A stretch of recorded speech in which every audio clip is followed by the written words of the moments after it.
அண்ணாமலை அவர்கள் கர்நாடகத்தில் ஐபிஎஸ் அதிகாரியாக இருந்து பாதியிலேயே விருப்ப ஓய்வு பெற்று தமிழ்நாட்டுக்கு வந்து அப்புறம் தமிழ்நாட்டு பாஜக தலைவராக இருந்தார். அப்புறம் தலைவர் பதவியிலிருந்து மாற்றப்பட்டார். இப்போ அவர் வந்து ஒரு வேலை இல்லாத இளைஞராக இருக்கார். அதனால் இந்த வேலையை செய்கிறாரு.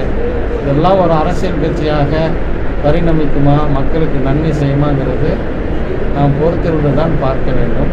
வேலையில்லா பட்டதாரி சங்கத்தை உருவாக்கியிருக்கார் போல தெரியும். புதிதாக தமிழக வெற்றி கழகம் ஆட்சிக்கு வந்த பிறகு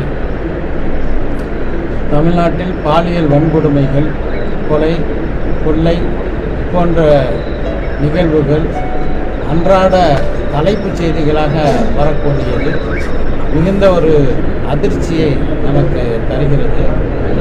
அதாவது எந்த அரசாங்கமாக இருந்தாலும் அங்கே வந்து நிச்சயமாக குற்றங்கள் நடக்கும். ஆனால் குற்றங்களுடைய எண்ணிக்கை, அது நடக்கக்கூடிய வேகம், இந்த புதிய அரசு தமிழ்நாட்டில் பொறுப்பேற்ற பிறகு ராக்கெட் வேகத்தில் வளர்ந்து கொண்டு இருப்பது தான் ஒரு அதிர்ச்சியை நமக்கு கொடுக்கின்றது. குற்றம் செய்யக்கூடியவர்களுக்கு இந்த அரசாங்கத்தின் கடுமையான நடவடிக்கை எதுவும் பாயாது அப்படிங்கிற ஒரு தைரியம் வந்து விட்டதோ அப்படின்னு என்ன தோணுது. பிளே ஸ்டோர் மற்றும் ஆப் ஸ்டோரில் இருந்து பாலிமர் செயலியை QR கோடு மூலம் பதிவிறக்கம் செய்யுங்கள். செய்திகளை உடனுக்குடன் பெறுங்கள்.